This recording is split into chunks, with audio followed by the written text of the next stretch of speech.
Bine ați venit, dragilor din Zodia Balanță, oriunde v-ați afla în această lume mare. Sunt bucuroasă să fim din nou împreună la o nouă lectură pentru ultima perioadă a lunii februarie, mai precis perioada cuprinsă între 23 până pe 28 februarie, inclusiv, așa că, dragii mei, toți cei care aveți nu doar soarele, ci și luna, Venus sau poate chiar ascendentul în Zodia Balanță, această lectură este de asemenea și pentru voi. Ca de fiecare dată, vă readuc aminte, este totuși o lectură general colectivă, așa că vă rog să luați decât ceea ce va rezona cu voi. Dar înainte de a începe, vreau să le mulțumesc din suflet tuturor celor care mă sprijiniți, mă susțineți prin intermediul comentariilor, gesturilor de apreciere și fiecărui gând bun care vine din partea voastră, așa că mii de mulțumiri tuturor. Dacă sunteți aici pentru prima dată, vă urez un călduros bun venit și dacă la finalul acestei lecturi simțiți că mesajele v-au adus poate un pic de claritate, ghidare sau poate chiar liniște interioară, atunci eu vă invit cu mare drag să vă abonați și desigur puteți susține acest canal printr-un simplu like. Desigur, atât abonarea cât și like-ul și share-ul, de ce nu, sunt gratuite, unicul lucru necesar fiind doar dorința și plăcerea fiecăruia dintre voi. Și acum, haideți să începem lectura și să vedem care este situația, să vedem cu ce vă confruntați în această ultimă săptămână de februarie. Și avem nutriție și transformare, avem omul în vârstă și florile. Interesant, dragii mei. În această săptămână, sau mai degrabă zis, energia acestei săptămâni vine cu o sugestie. Să vă faceți timp pentru voi și pentru ai voștri. Să alimentați acele conexiuni cu acele persoane care au o anumită importanță în viața voastră, dar în același timp să vă alimentați voi, și nu mă refer neapărat la mâncare, da? La hrană, mă refer la a vă alimenta pe voi din punct de vedere spiritual, din punct de vedere energetic, de a face ceva atât pentru voi în mod special, să vă ajute să vă recăpătați energia, să vă recăpătați încrederea, dar cât și pentru cei dragi vouă, sau cumva aș mai spune această interacțiune cu persoanele dragi, acest intercambio de energie vă poate ajuta pe voi să vă și transformați în același timp și să vă reglați un pic energiile sau să vă recăpătați optimismul, de ce nu? Avem aici omul în vârstă, bărbatul în vârstă, care, cinstită să fiu, vorbește, cel puțin din descrierea pe care o face autorul care a desenat, care a făcut acest pachet de cărți de oracol al ceștii de cafea, ar reprezenta o întâmplare în această săptămână cu cineva masculin, plecând, nu știu, dar care se află cumva în jurul vostru, că e vorba de familie, că e vorba de un vecin, că e vorba de un prieten. Este mai mult un mesaj despre ceva legat de bani sau poate chiar de o moștenire. De asemenea, mai putem vorbi și de un vis. Un vis profund, un vis la propriu, pe care îl visați noaptea în această săptămână, în care vă apare o persoană care, din păcate, probabil nu se mai află, cu siguranță nu se mai află în această lume terenală, se află undeva într-o lume astrală, dar care vine cu un mesaj important pentru voi și la care voi ar trebui să fiți atenți. Ce este și mai important, avem florile. Aș spune că acest mesaj care vine prin intermediul unui vis, poate de la o persoană dragă vouă, anunță o surpriză. Anunță o surpriză plăcută care vine în viața voastră și care poate avea efect atât pe partea romantică cât și pe partea vieții în general. Este o surpriză plăcută. Și se arată cumva sau poate vrea să-ți trimită un mesaj care să spună, știi, viața ta se va schimba, viața ta va merge pe un curs mai bun. Tocmai de aceea apare și această transformare și a faptului ideea asta de a-ți recăpăta optimismul, de a nu te lăsa, de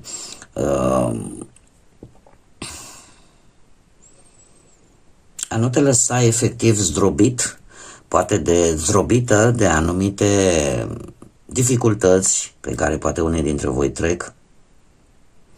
Dificultăți poate legate de bani, legate de anumite proprietăți.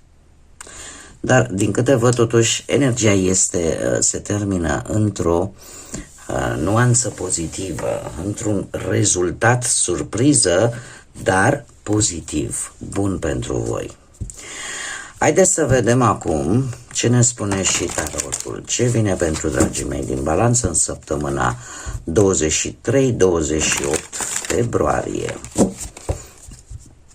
Pentru cei care sunteți curioși, am publicat deja lectura generală pentru luna martie. Așa că, dacă sunteți interesați, o găsiți în lista Tarot 2026.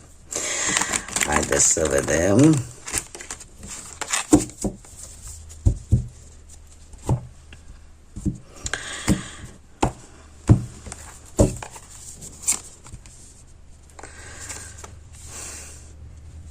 Foarte interesant.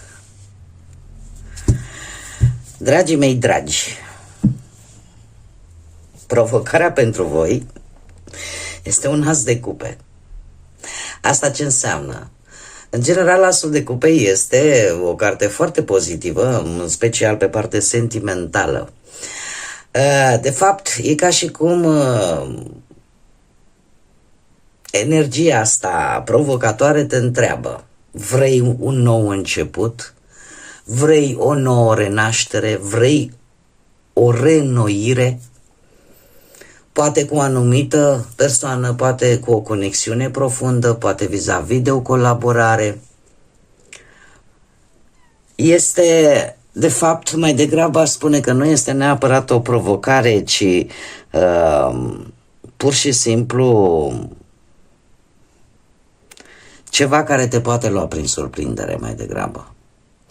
Și putem vorbi, nu știu, dacă vorbim de muncă, putem vorbi de noi șanse de a avansa, poate chiar un nou job. Dacă vorbim de bani, un câștig. Dar un câștig de bani în urma descoperirii acestora în locuri uitate sau din întâmplare sau pur și simplu afli că ți s-a mai pus ceva acolo în plus la salariu și nu ai fost anunțat și te trezești cu plusul ăla, mic, mare, indiferent cum ar fi el. Dacă vorbim de dragoste, pentru cei care sunteți într-o relație, pur și simplu apare dorința de a se reînnoi sentimentele. Și în felul ăsta, relația voastră capătă o îmbunătățire, dacă lucrul ăsta i-a lipsit până acum. Pentru cei singuri, există șansa foarte mare ca o nouă relație, chiar destul de intensă, să apară în viața voastră și să vă ia prin surprindere. Avem aici un 4 de bâte care, în teorie, cel puțin pe etalarea care eu o folosesc, ar trebui să reprezinte resursele voastre și resursele voastre coincid, ca să spun așa, sau ceea ce voi vă doriți coincid cu această cum să spun eu, cu această provocare bună, în sensul bun.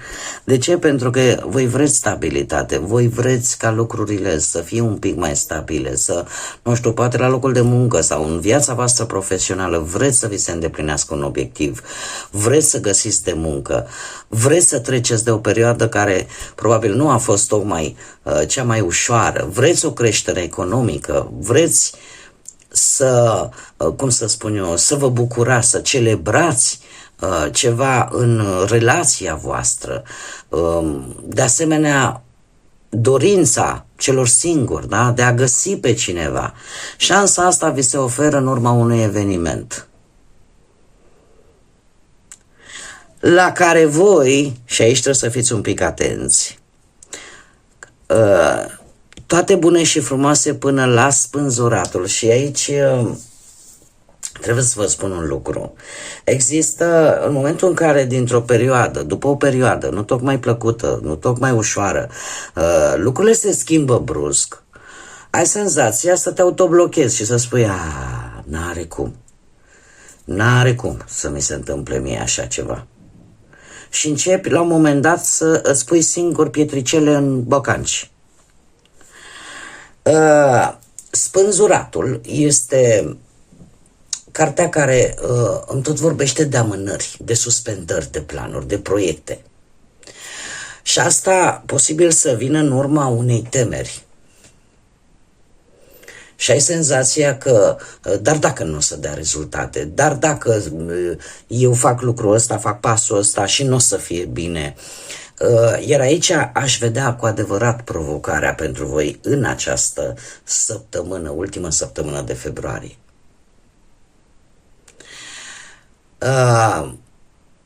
Cumva apare...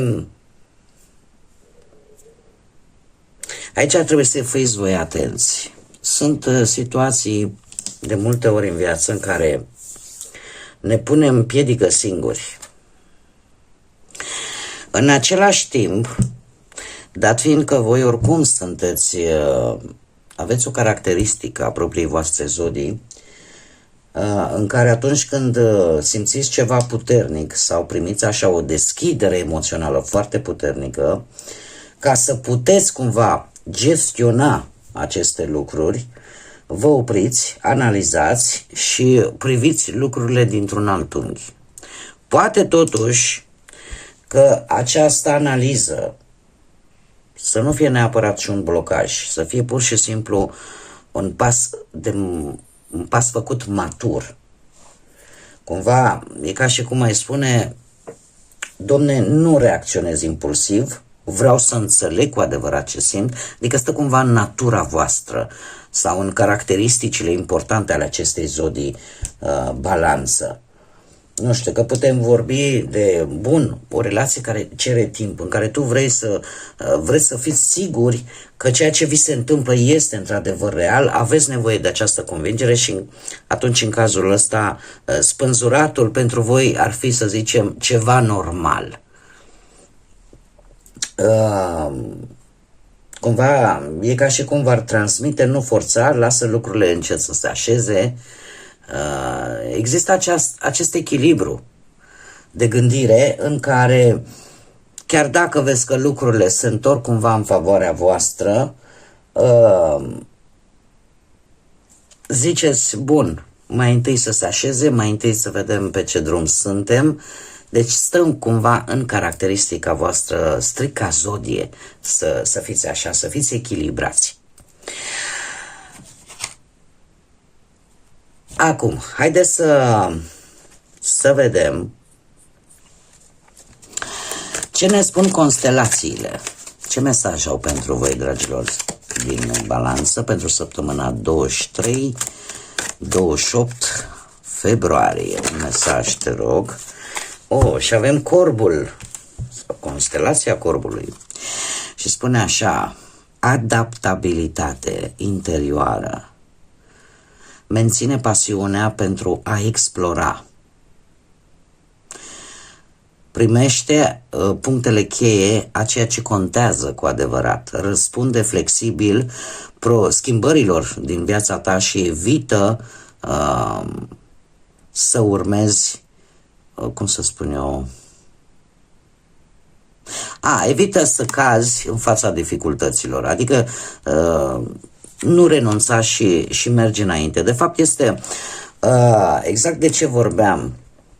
Vouă vă trebuie timp să vă adaptați, vouă vă trebuie timp, în același timp să fiți activi, pentru că, îmi spune mesajul, menține pasiunea pentru a explora, pentru a cunoaște, dar fii atent la ceea ce contează cu adevărat, iar toate aceste schimbări, chiar dacă sunt surprinzătoare, îmbrățișează-le. Întotdeauna am spus și cu siguranță poate și mulți dintre voi și multora dintre voi vi s-a întâmplat acest lucru, schimbările care survin în viața noastră tindem de multe ori să le păstrăm în minte pe cele care ne marchează, pe cele care ne aduc durere, pe cele care au un impact foarte puternic și totuși uităm că sunt și schimbări pozitive care vin în viața noastră și paradoxal tindem la un moment dat să răspundem un pic destul de dur la aceste schimbări. Hai, când vine o schimbare negativă care îți aduce durere, este mai dificil, dar în momentul în care apar oportunități, apar lucruri bune în viața noastră, rămânem cu această relativă teamă. Hai mă că e prea frumos să fie și adevărat și tindem cumva să nu îmbrățișăm aceste schimbări. Până la urmă, indiferent ce vine în viața noastră, viața nu este o autostradă bine făcută, este de fapt un drum sinuos și care din când în când ne mai și provoacă. Dar până la urmă, care ar mai fi farmecul totuși dacă nu ar exista și aceste lucruri? Bun, dragii mei, cam atât am avut pentru voi, cam acestea au fost mesajele pentru voi pentru această ultimă săptămână din februarie. Eu sper din suflet ca aceste mesaje să vă fie adus așa un pic de ghidare, claritate și de ce nu poate o nouă viziune asupra vieții.